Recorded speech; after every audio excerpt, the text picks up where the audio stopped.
Dil qaydaları, əsas və köməkçi nitq hissələri. Ümumiyyətlə, dilimizdə 11 nitq hissəsi var. İsim, sifət, sayə, əvəzlik, zərf, qoşma, bağlayıcı, ədat, modal sözlər, nida. Bunlar da vəzifəsinə görə 2 yerə ayrılır. Əsas və köməkçi nitq hissələri. Əsas nitq hissələri nədir? Köməkçi nitq hissələri nədir? Əsas nitq hissələri cümlə daxilində suala cavab verir, leksik mənası olur, cümlə üzvü olur. Köməkçi nitq hissələri isə bunun əksinə nə suala cavab verir, nə leksik mənası olur, nə də cümlə üzvü ola bilir. Baxırıq yadda saxla bölməsinə. Hər bir söz müəyyən nitq hissəsinə aid olur. Nitq hissələri 2 qrupa ayrılır, əsas və köməkçi. Əsas nitq hissələrinin həm leksik, həm də qrammatik mənası var. İsim, sifət, sayə, əvəzlik, fe'l, zərf əsas nitq hissələridir. Əsas nitq hissələrinin köməkçi nitq hissələrindən fərqləndirən xüsusiyyətlər. Leksik mənası olur, bayaq dediyim kimi müəyyən suala cavab verir, cümlə üzvü olur, şəkilçi qəbul edir. Bəs yaxşı, biz cümlədə hardan bilək ki, bu söz əsas nitq hissəsidir, yoxsa köməkçi nitq hissəsidir?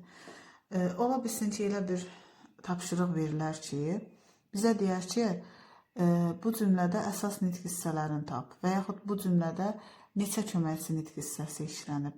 Biz əvvəla bunu müəyyənləşdirməyin yolunu tapmalıyıq. Məsələn, sözlər yazırıq bura. Kitab, sonra oxumaq, çalışqan,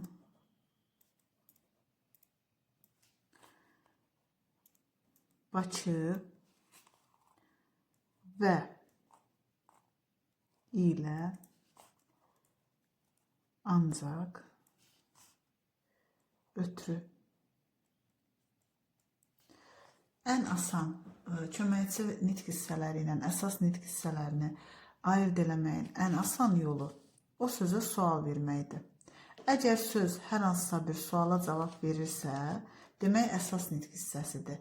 Yox, əgər heç bir suala cavab vermirsə, deməli köməkçi nitq hissəsidir. Cümlə daxilində də əsas və köməkçi sözləri, daha doğrusu əsas və köməkçi nitq hissələrinə aid olan sözləri bu yolla ayırd eləmək olar. Məsələn, kitab sözü kitab nə sualına cavab verir.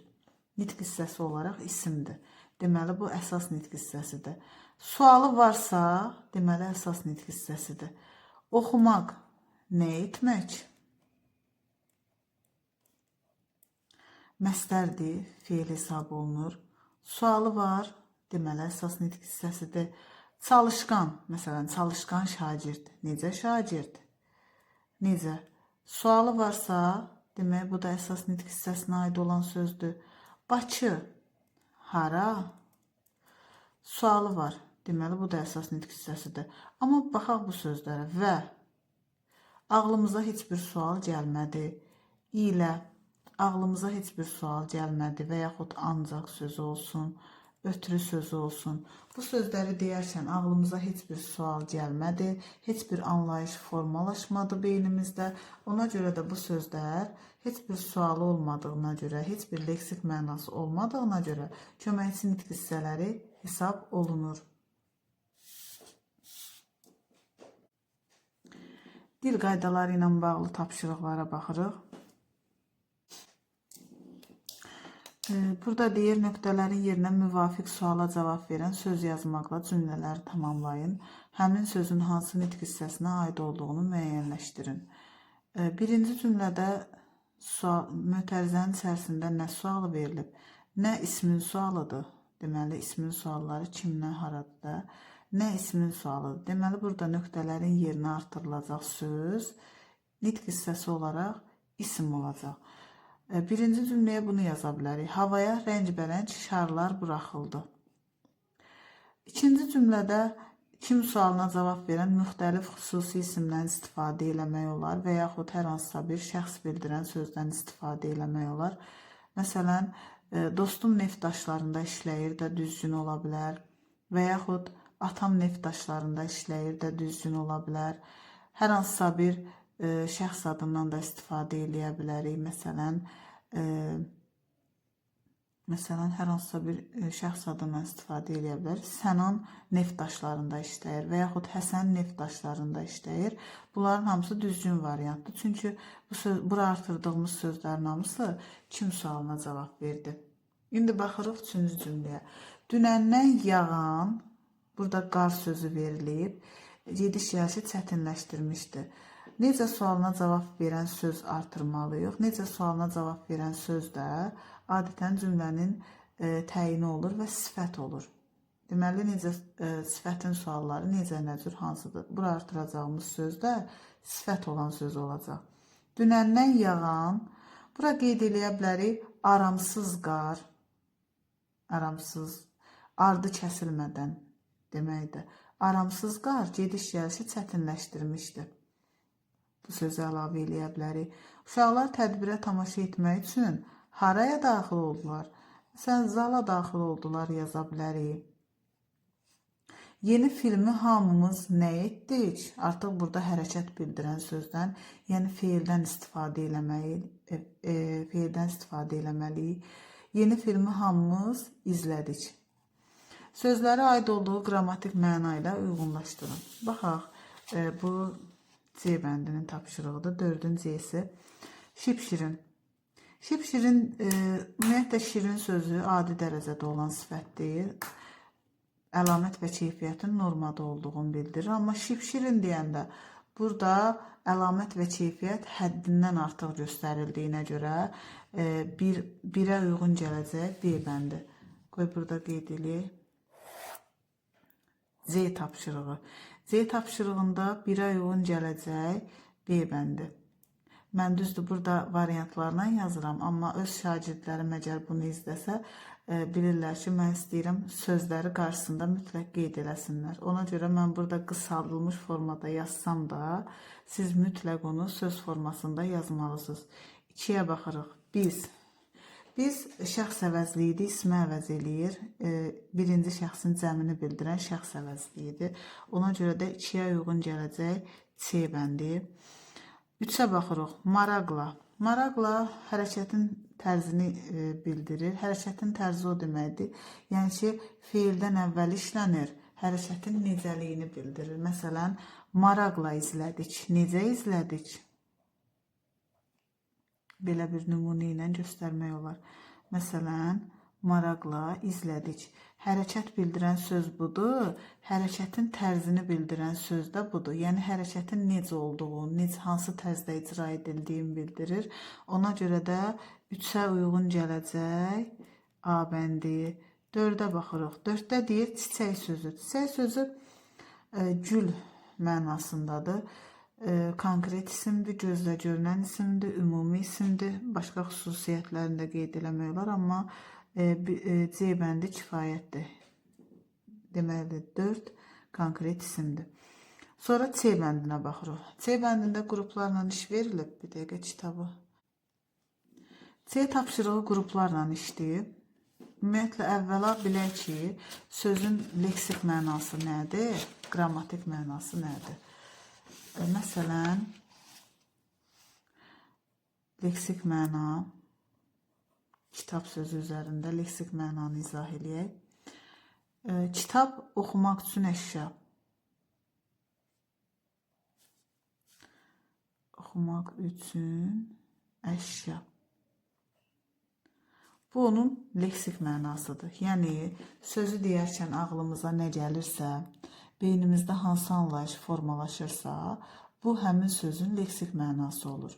Kitab oxumaq üçün əşya. Deməli, bu onun leksik mənasıdır. Oxumaq üçün istifadə edirik. Demək, artıq bu onun leksik mənasıdır. Bəs qrammatik məna nədir? Bu leksik mənadır. Qrammatik məna nədir?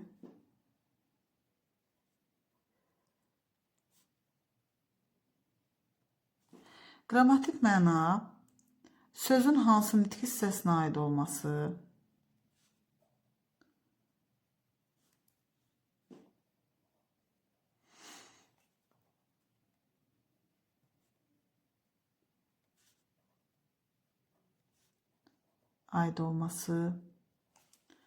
nitq hissəsi kimi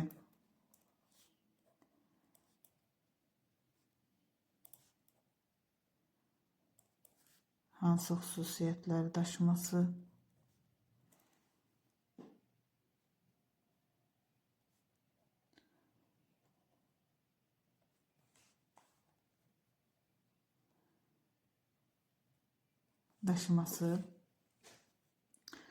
Sualı, bu da qrammatik mənaya daxildir. Hələlik 5-ci sinif üçün bu qədər bəsdir. Amma qrammatik mənaya bir şey də daxildir. Əgər cümlədə işlənibsə, sintaktik vəzifəsi də qrammatik mənaya daxildir. Deməli, kitab sözünün leksik mənasını qeyd elədik. Kitab oxumaq üçün əşya. Bu onun leksik mənasıdır. Bəs qrammatik mənası nədir? Kitab sözü hansı nitq hissəsidir? Dediyi sözün hansı nitq hissəsinə aid olması onun qrammatik mənasıdır. Kitab isimdir. Nə sualına cavab verir? İsimdir. Nə sualına cavab verir?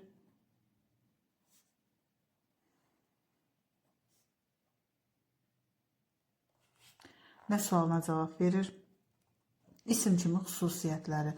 Çox vaxt şagirdlər bura qeyd elədiyim xüsusiyyəti tapa bilmirlər, nə deməkdir? Nitq hissəsi kimi hansı xüsusiyyətləri daşıması. Bu çox vacib məsələdir. Burada nəyə diqqət eləməliyik? Deməli, əgər təhlil elədiyimiz söz, leksik və qrammatik mənasını göstərdiyimiz söz isimdirsə, onun isim kimi xüsusiyyətlərini qeyd edirik. Məsələn, isim təkdə və cəmdə olur, ümumi və xüsusi olur, konkret və mücərrəd olur, hallanır, mənsubiyyətə görə dəyişir. Bu ismə aid xüsusiyyətlərdir. Əgər leksik təhlil və yaxud leksik mənasını və qrammatik mənasını göstərdiyimiz söz sifətdirsə, sifətin də özünə aid xüsusiyyətləri var. Məsələn, sifətin sualları fərqlidir. Sonra sifətin bəzilərində məna növləri var. Sonra dərəcələnmələr var. Adi dərəcə, azaltma dərəcəsi, çoxaltma dərəcəsi. Və yaxud feildirsə, təsriflənəndir, yoxsa təsriflənməyəndir, təsdiqdədir, inkardadır. Nitq hissəsi kimi hansı xüsusiyyətləri daşıması sırf bununla əlaqəlidir. Yəni, söz hansı nitq hissəsinə aiddirsə, mütləq o nitq hissəsinin xüsusiyyətləri orada qeyd olunmalıdır. İndi burada da kitab sözü isimdirsə, biz onun isim kimi xüsusiyyətlərini qeyd eləməliyik. Məsələn, kitab isimdir, nə sualına cavab verir, sonra ümumidir, xüsusi, ümumi, konkretdir, mücərrəd, kitabı görürük, görə biliriksə, deməli, konkretdir. Təkdədir, cəmdə, cəmdə olsaydı kitablar olardı, deməli, təkdədir. Hansı haldadır? Hansısa halın şəkilçisi var burada? Xeyr, deməli, adlı haldadır. Mənsubiyyətə görə dəyişib, yoxsa dəyişməyib? Mənsubiyyətə görə dəyişməyib.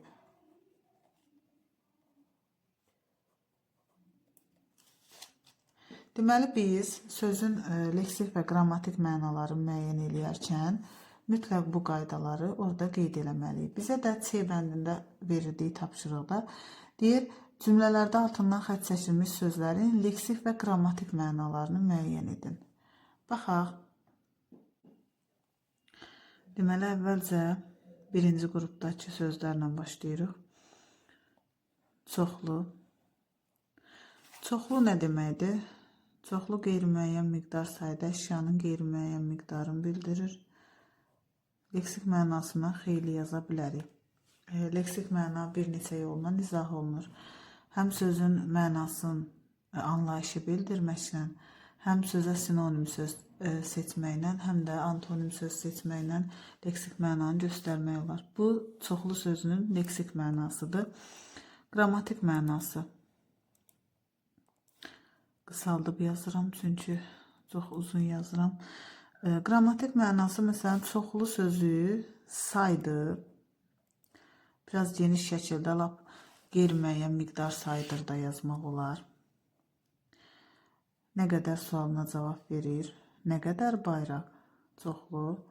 Nə qədər sualına cavab verir?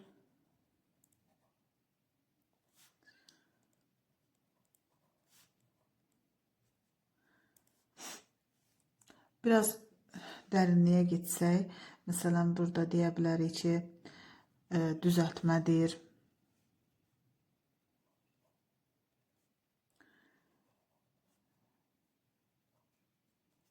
Sonra qeyd eləyə bilərik, qeyri-müəyyən miqdar sayıdır. Qeyri-müəyyən miqdar sayıdır.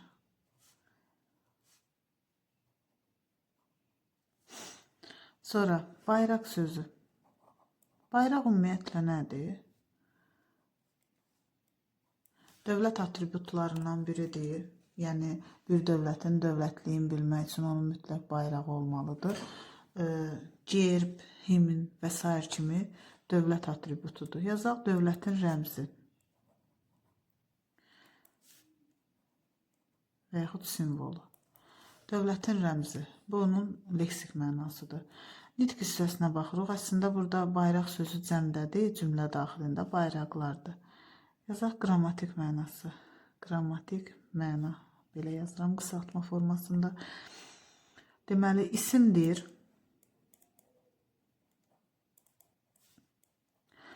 Nə sualına cavab verir?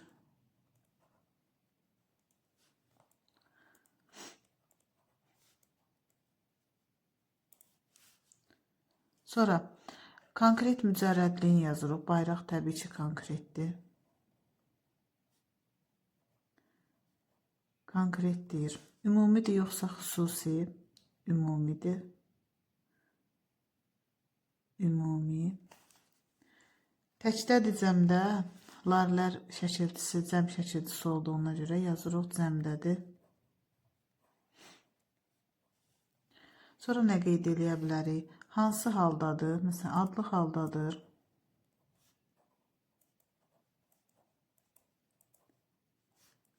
Və s. İkinci cümləyə baxırıq. Bu birinci cümlə idi. İkinci cümləyə baxırıq. İkinci cümlədə deyir, cavan ağac böyümüşdü. Cavan sözüdür.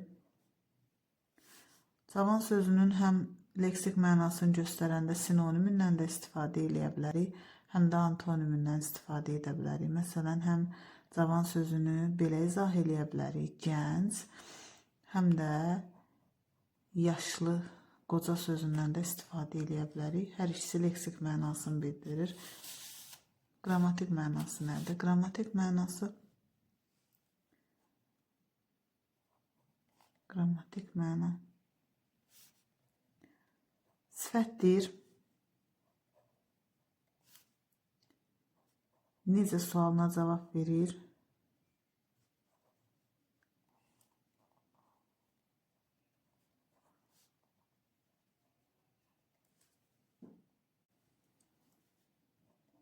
Adi dərəcədədir.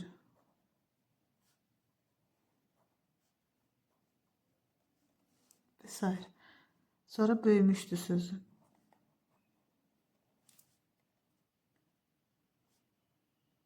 Böyümüşdü. Böyümək fiildir. Leksik mənasını boyatmaq, inkişaf etmək, uzanmaq kimi də yaza bilərik. Boyatmaq, uzanmaq. Uzanmaq yatmaq mənasında yox, ağac uzandı, boyun uzanmağı mənasında yaza bilərik. Boyatmaq, uzanmaq. Sonra feil olduğunu qeyd edirik. Qrammatik mənası. Hərəkət bildirdiyinə görə deməli feildir. Böyümüşdü. Nə etmişdi? Nə etmişdi sualına cavab verir.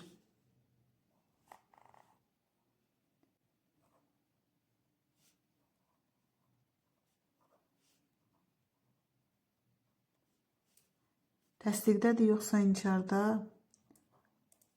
Təsdiqdədir. Hansı zamandadır? Keçmiş zamandadır.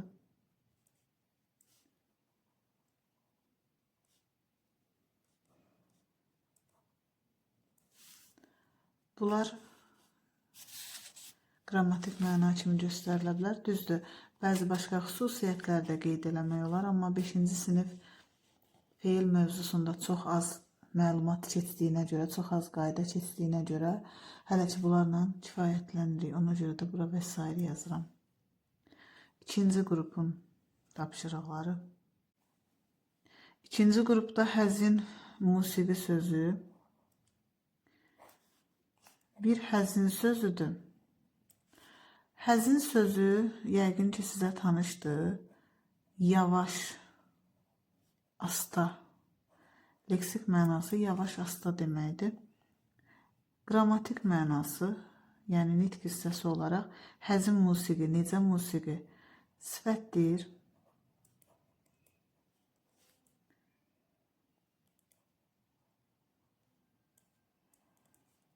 Necə sualına cavab verir.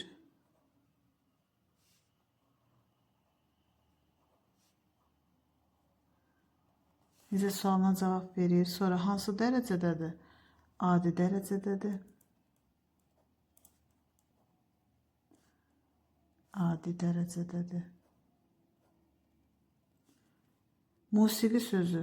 Musiqi leksik mənasına yaza bilərik. Melodiya, ritm.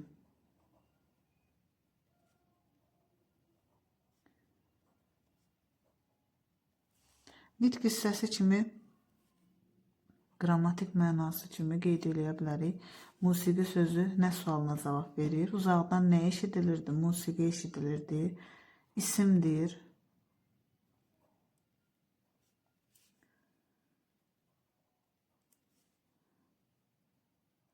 Nə sualına cavab verir?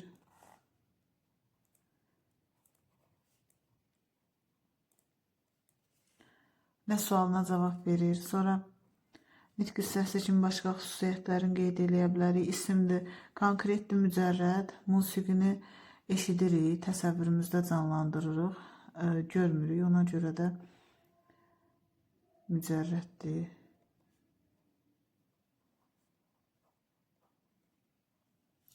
Ümumidir yoxsa xüsusi?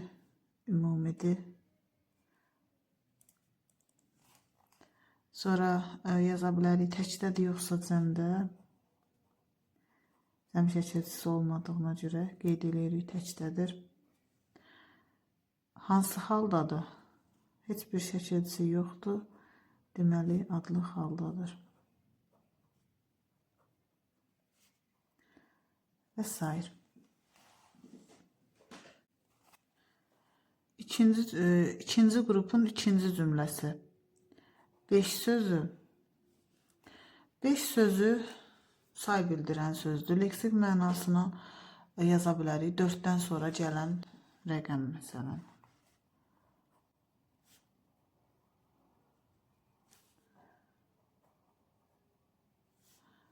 Gələn rəqəm. Bu onun leksik mənasıdır. Qrammatik mənasına da yaza bilərik. Saydır. 5 qız. Neçə qız? Neçə sualına cavab verir? Biraz tələsik yazıram deyə xəttim səliqəsiz düşür. Necə sualına cavab verir? Sonra başqa qrammatik mənasına qeyd eləyə bilərik. Bayaq çoxlu bayraqlar sözündə, çoxlu bayraqlar cümləsində çoxlu sözü qeyri-müəyyən miqdarı bildirirdi. Yəni əşyanın dəqiq sayını bildirmirdi. Amma burada sırf konkret olaraq 5 dənə qızdan söhbət getdiyinə görə deməli bu müəyyən miqdar sayıdır.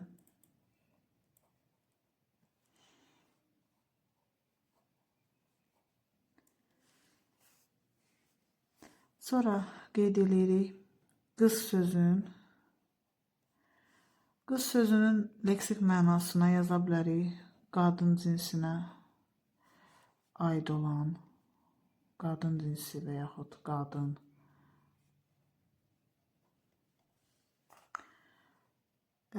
Qrammatik mənasına yazırıq. Qız sözü isimdir. 5 qız zalda tədbirə hazırlaşırdı. Kimə hazırlaşırdı? Qız. Bu cümlədə kim sualına cavab verir?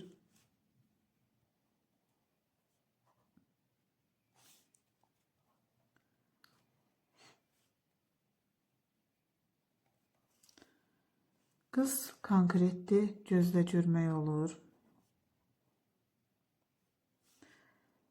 Ümumidir.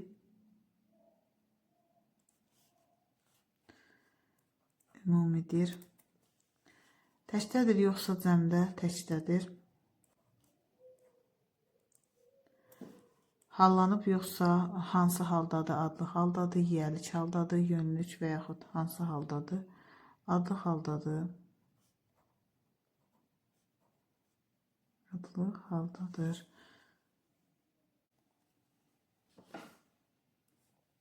Hazırlaşmaq.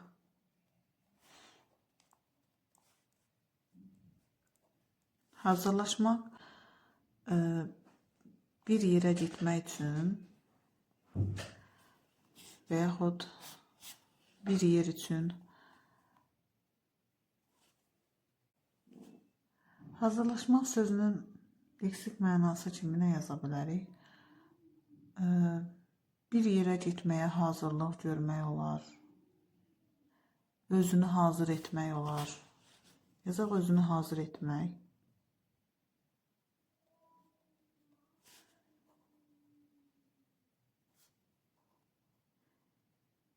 Şahinlikdə bəzən rahlaşmaq sözü də işlənir.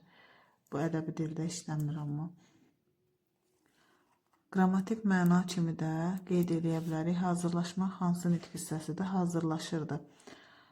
Feildir.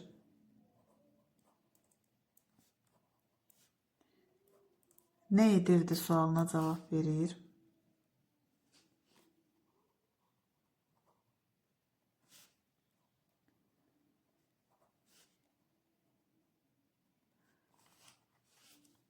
Təsdiqdədir yoxsa inkarda?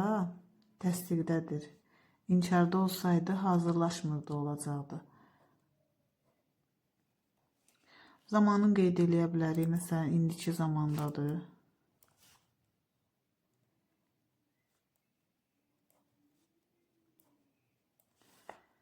Sonra üçüncü qrupun sözlərinə baxırıq. Birinci söz arzu sözüdür. Arzu xüsusi isimdir, şəxs adıdır. Ona görə də onun konkret olaraq leksik mənası yoxdur. Yaza bilərik bura xüsusi isim, şəxs adı. Xüsusi isim yazmayaq, bu qrammatik mənaya aiddir. Şəxs adı. Arzu, şəxs adı, bu onun leksik mənası. Qrammatik mənası isimdir. Ad bildirən sözdürsə, deməli isimdir. Kim sualına cavab verir?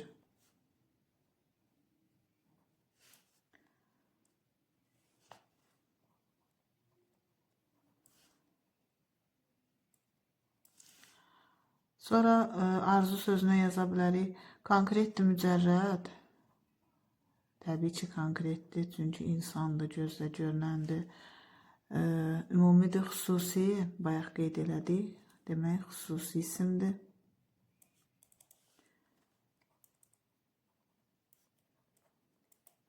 Xüsusi isimlər cəmlənmir. Ona görə də onun təkdə və yaxud cəmdə olduğunu heç qeyd eləməyə ehtiyacı yoxdur. Ona görə də bura yaza bilərik hansı halda olduğun adlı haldadır.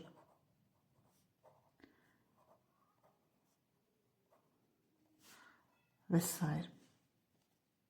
İkinci cümlədəki qızmar sözünə baxırıq. Qızmar sözünün leksik mənası, qızmar sözü sifətdir, qızmar günəş. Bura yaza bilərik, qaynar sözünü yaza bilərik. Qaynar günəş və yaxud isti sözünü yaza bilərik, isti günəş. Bu onun leksik mənası oldu. Keçirik qrammatik mənasına. Qrammatik mənası qrammatik mənasına yaza bilərik. Sifətdir. Necə günəş? Sifət. Necə sualına cavab verir?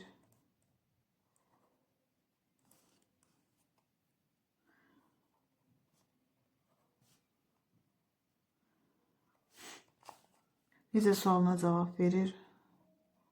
Adi dərəcədədir.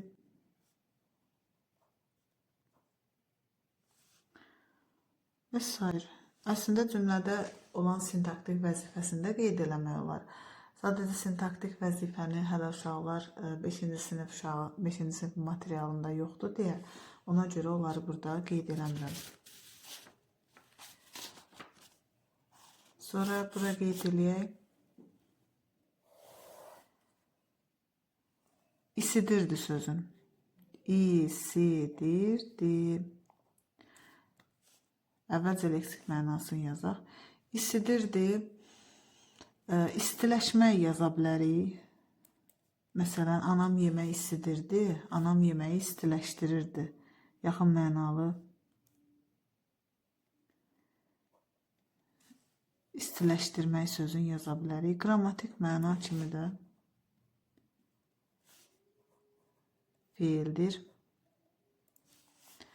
Nə edirdi? Nə edirdi sualına cavab verir. Təsdiqdədir yoxsa inkarda? Təsdiqdədir. Hansı zamandadır? İndiki zamandadır. Zamanları qeyd eləməsəz də olar. Çünki ola bilsin ki, zamanları müəyyənləşdirə bilmirsiniz hələ.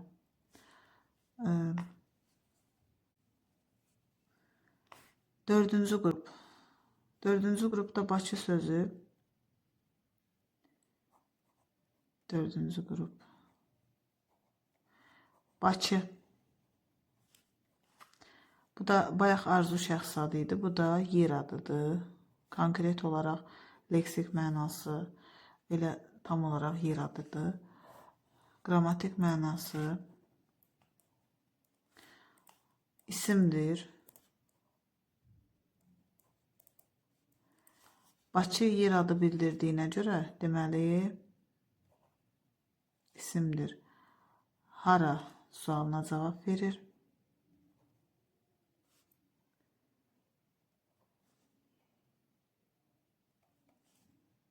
Hara sualına cavab verir. Sonra ümumidir, xüsusidir. Konkretdir, mücərrəd. Bakını gözlə görə bilirik. Ümumilikdə şəhər Bakını əhatə elədiyinə görə deməli konkret isim kimi qeyd edə bilərik. Təkcə cəmdə olduğunu qeyd eləmirik, çünki xüsusi isimlər cəmlənmir. Ona görə də onu qeyd eləməyə ehtiyac yoxdur. Halın qeyd eləyirik, adlı haldadır.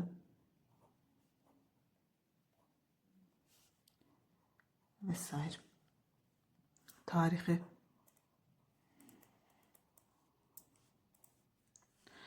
Tarixi sözünün leksik mənası tarixə aid olan, tarixlə səsləşən,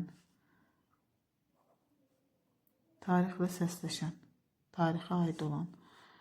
Qrammatik mənası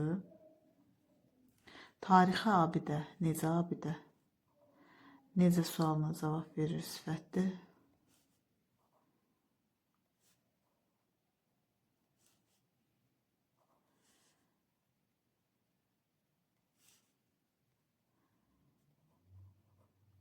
Sifətdir.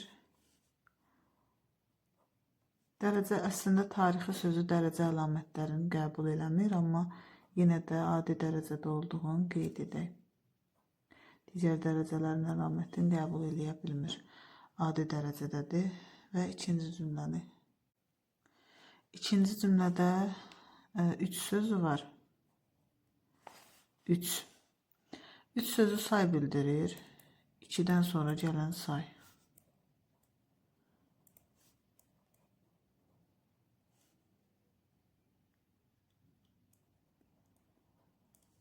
Gələn say.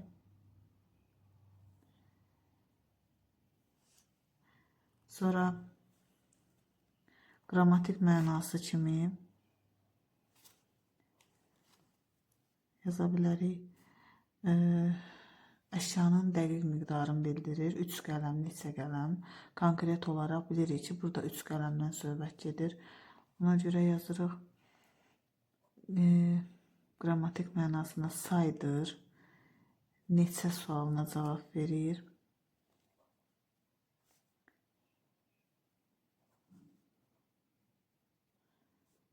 Neçə sualına cavab verir? Müəyyən miqdar sayıdır.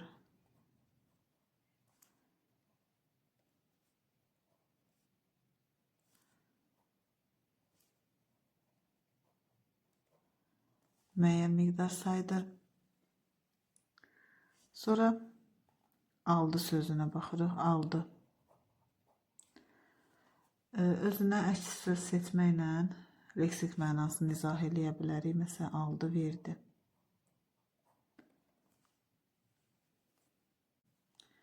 Bunun leksik mənasıdır. Qrammatik mənası feildir. Nə etdi sualına cavab verir. Keçmiş zamandadır.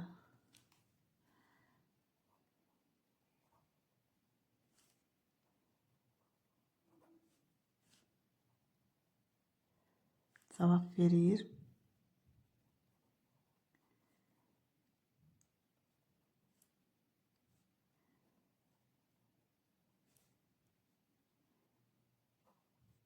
Keçmiş zamandadır. Təsdiqdədir. Aldı. Əgər inkarda olsaydı belə olacaqdı. Almadı. Deməli, sözlərə nəzər saldım. Burada 3-cü qrupda arzu sözündən sonra 5-ci sözün yazmalıydım. Mən o sözü ötürmüşəm. 5-ci sözü leksik mənası 4-cü sayından sonra gələn saydır. Qrammatik mənası isə saydır. Neçənci sualına cavab verir. Sıra sayıdır. Bunları qeyd eləmək olar.